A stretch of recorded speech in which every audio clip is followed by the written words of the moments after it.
Betterment Reviews by Pinkie Pie. The following is my first ever official review of a fic.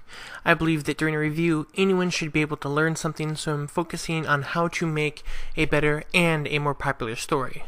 Thus, I'm calling this segment Betterment Reviews. Please keep in mind, I can be wrong, I can miss things, and in the end it's up to you, the reader, to decide if I am full of crap or all that.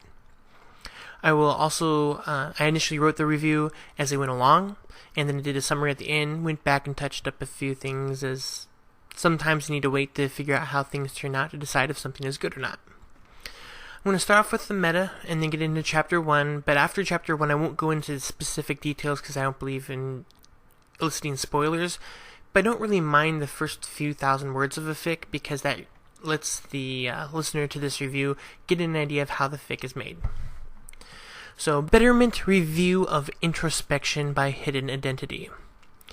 It's hosted on fanfiction. I will include a link to the left.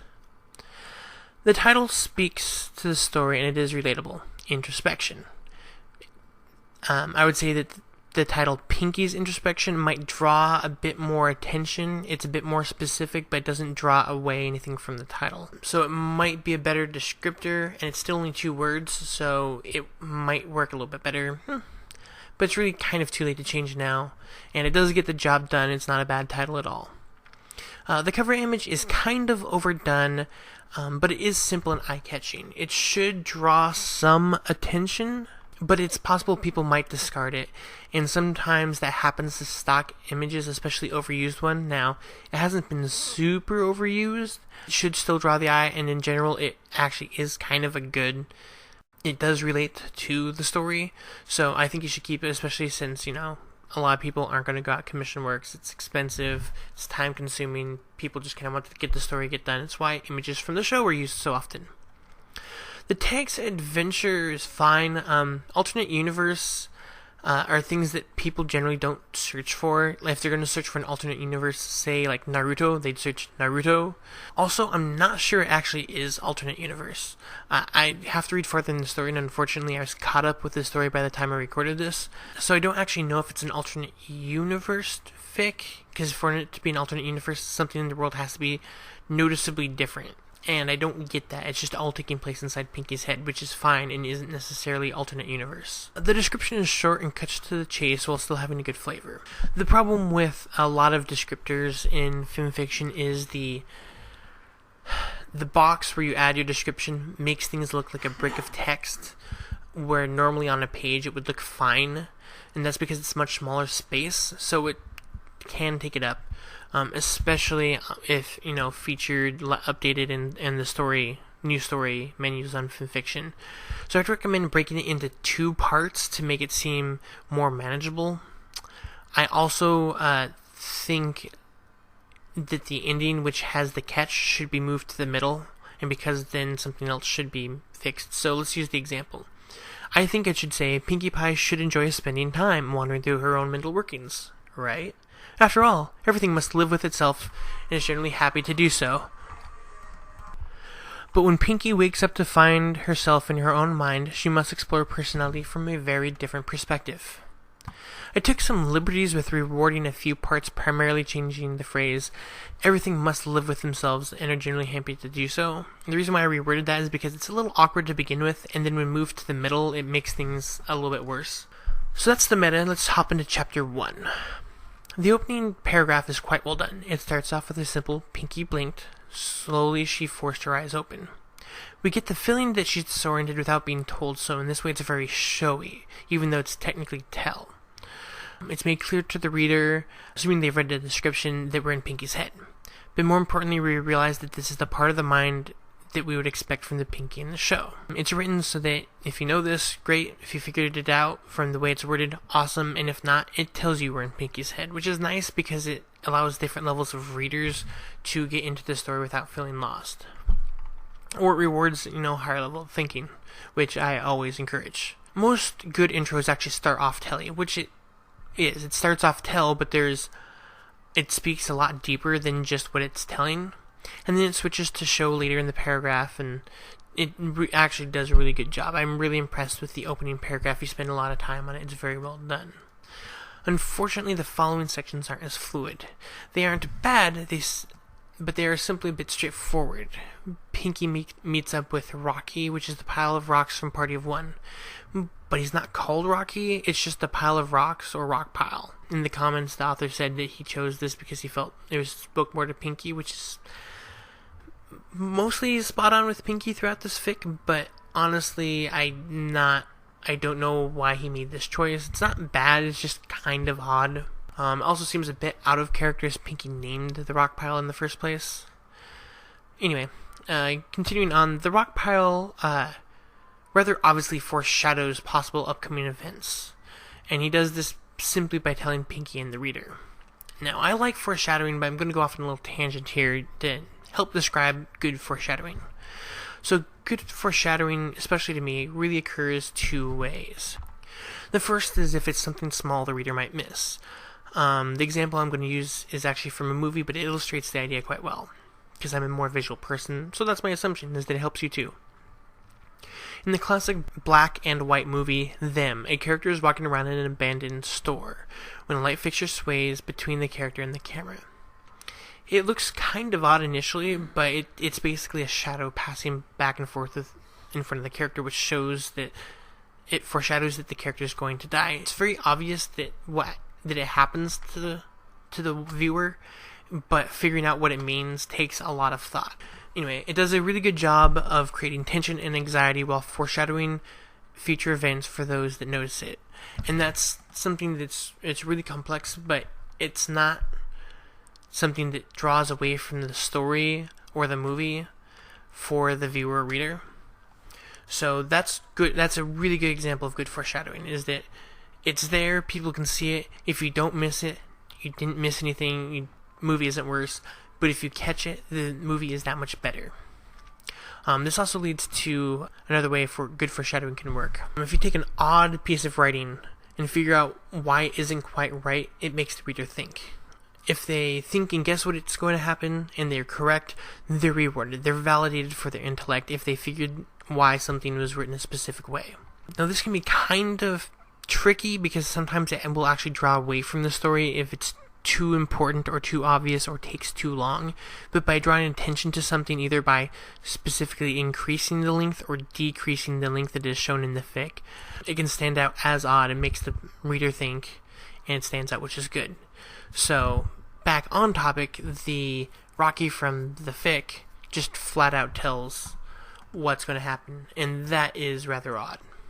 It doesn't really help the fic, and it takes a while. Like, I've caught up to chapter 12, and nothing that Rocky's talked about has really come into play, which is kind of disappointing. At a certain point, if you're doing something that's obviously foreshadowing the future, you should actually foreshadow the future. Otherwise, what ends up happening is the reader's just wondering, well, is Rocky coming back? What's going on with that? And it can draw away from the story. However, if you make it a more casual comment, where it's actual foreshadowing, you actually have to think about it to kind of figure it out. And it doesn't happen, then nothing bad is wrong from it, because a lot of readers will just assume that they were wrong, or if it happens, it happens, so it won't draw away from the fic. So let's use an example. So, Pinkie asks Rocky, or let's just do this as a reading. "What?" Pinkie exclaimed. "Are you loco?" "Not here anyway. I might be a leader. That clump of fluff is crazy though." It's directly telling a state of the character that we haven't seen before. So how would we rework this? So, back to Pinkie. "What?" Pinkie exclaimed. "Are you loco?" "Nope. I'm as level-headed as the day you created me," replied Rocky. See that? The implication is that Pinkie was crazy the day that she created Rocky. Therefore, Rocky is unstable. That is good foreshadowing. It relates back and forth between the past and the possible future, and if nothing happens, then it just seems like it's a piece of comedy that's added. But if you specifically say, "I might be later," then it sounds like you're saying this is going to happen, and it doesn't. At least as far as chapter 12. So it leaves the reader, like me, wondering, well, is Rocky going to come back, and is he going to be crazy? Because he does come back up in a future, at least one future chapter that I can think of. And I think this story portrays crazy in a very interesting way. So there's really two definitions for crazy. One is that the definition of crazy is doing the same thing over and over and expecting a different result. But the more popular definition is someone who is not based in reality. They're off, they're different. And that's kind of the slang use that people generally think of when you think of calling someone crazy, or loco in Pinkie's case. But I find this very amusing because, actually, let's go with an example.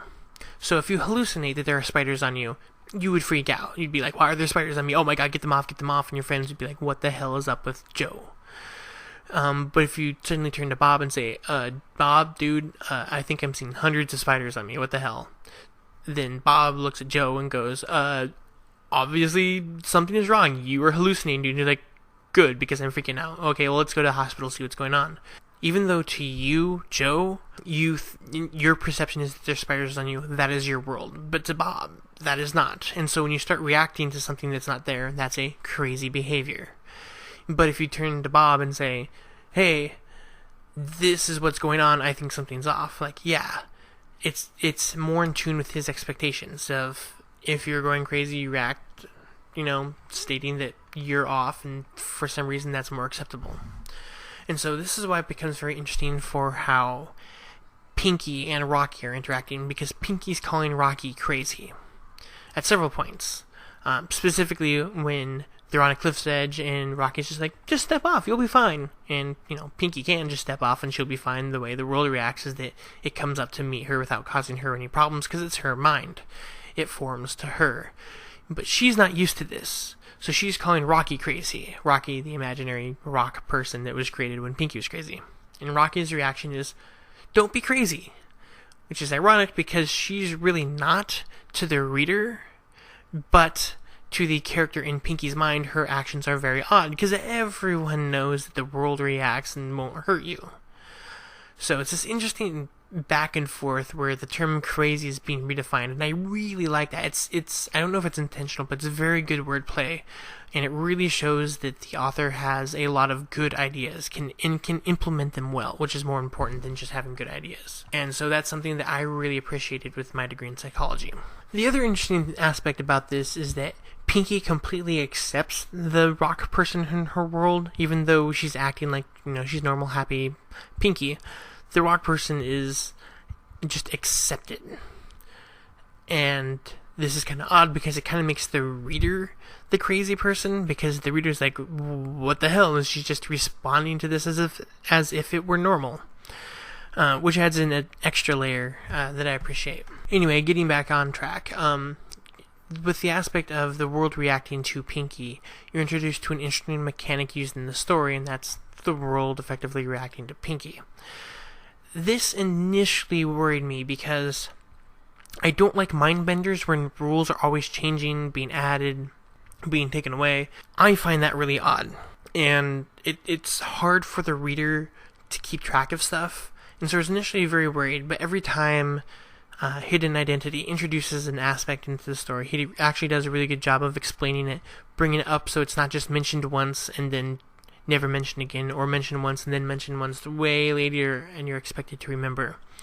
It's kept at the forefront enough, it's mentioned often enough that it works.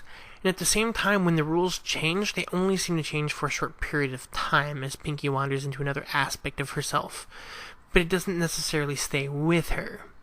And so I really appreciate this because it allows some creativity, some innovation, some imagination without going totally overboard and without overloading the reader. And so this is something that a lot of who would be considered normally really good writers have problems with their fics, is they add in way too much that you're expected to keep track of, but Hidden Identity doesn't. And I really appreciate that, and I think it shows that he has a good potential for being a writer. Getting back into it, one thing that does bother me about the fic is the lack of editing or pre-reading. Remember, kids, they're called editors because they edit yours, your fic. And they really are needed to make a fic as good as it is intended to be, where the content is what you're focusing on and not just the errors. And this is really important for a fic like this, where the author is introducing elements from Pinkie's perspective.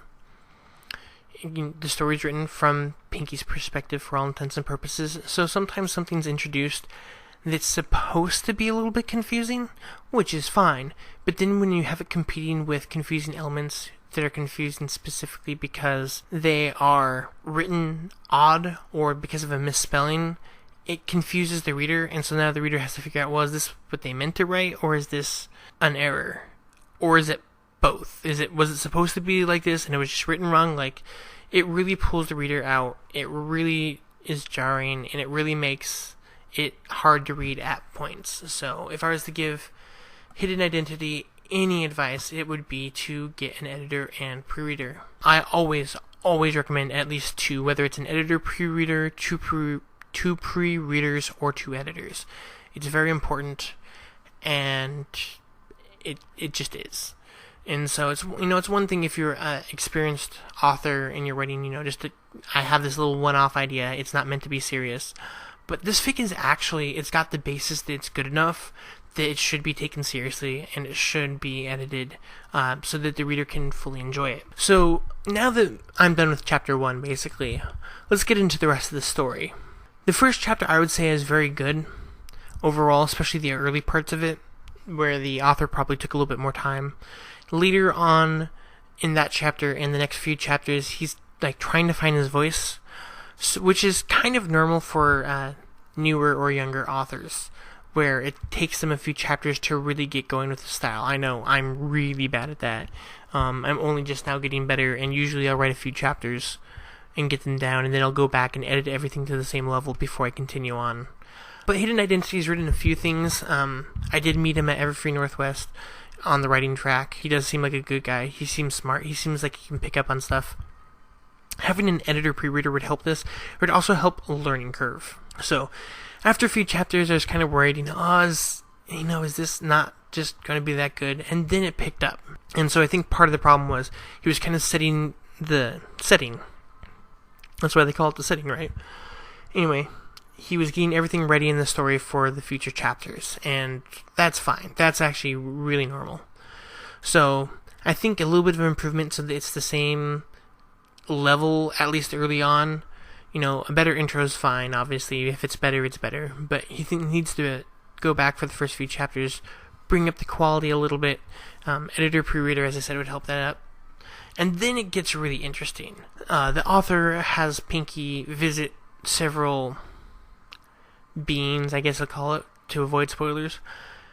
And it's very interesting in how Pinkie addresses the different problems, because it's done in a very Pinkie Pie way, and the reader can very much believe it.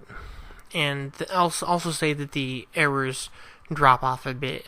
Even though an editor pre-reader could fix 70% of the issues, he has less issues in later chapters, which is probably one of the reasons why I enjoyed it more. The different characters are interesting because they kind of show up and then Pinkie leaves them. It's weird because, it's Pinkie's head. You'd think, they'd be all for helping her, and they kind of are. They kind of want her to do the best, but they have a specific spot in Pinkie's head. It's their world, it's their place, and they don't really go around changing things, which is probably very good. Pinkie does a very good job of mirroring the author. Some things start happening, which, as I said before, done on purpose to be a bit confusing. Pinkie shows this very well. You can empathize with her. The main character, or the main reader, actually I guess any reader, can really relate to Pinkie as things go on, and that really helps get the reader to have an investment in the story, and then that investment is rewarded because you see how Pinkie solves these problems. And that is something that is done really well, and that a lot of authors, even good authors, kind of have trouble sometimes. I'd also like to point out that at different points, main characters' voices pop up. The other of the main 6. And I would like to say that I'm not the biggest fan of Rainbow Dash, but there's one line, like literally just one line, nothing before that, nothing after that, by Rainbow Dash. And it actually brought me to tears. And Rainbow Dash is not like that type of pony, which I think is one of the reasons why I did it. It's different, it's out of character for her, but in the situation it makes sense. And it really, really, really spoke to me. And every once in a while, you know how people say that no writing is perfect? I actually disagree with that. I think you can come upon some lines that, for the target audience, is perfect. And this is a line that I stopped and I reread, and it brought tears to my eyes, and I thought, holy crap, that's a perfect sentence right there. And that's something I don't see very often. Like, usually it's only for a line or two. Every once in a while, I'll find something like in Under a Luminous Sky, like one of the ending paragraphs, where the whole paragraph I consider perfect. Yeah, so that's basically a Betterment review of Introspection. Just to summarize, probably needs an editor. Very good ideas. It's not his first fic. It is ongoing. He does update regularly. Hidden Identity has done other multi-chapter fics before and other single shots. So I have a very high level of confidence that he's going to finish this, and I really think that a lot of readers would get a lot out of this. Because even though he doesn't do everything perfectly, if you're interested in seeing how different ideas are done, he has the good and the bad. I mean, he's got some issues here and there, but he's got a lot of good that you can draw from. And anyone who's interested in learning how to explore different ideas, this is a very good fic for that. So keep up good work, Hidden Identity. Get an editor pre-reader to help you out. That'll help things improve drastically, as well as your own writing. It'll help develop that. So this is my first Betterment review. I'll release a copy on my fanfiction account of this, written up. It's a little bit more concise. It goes into a little bit more detail. But, yeah, signing off, this is Piquo Pie. Have a good one, every pony.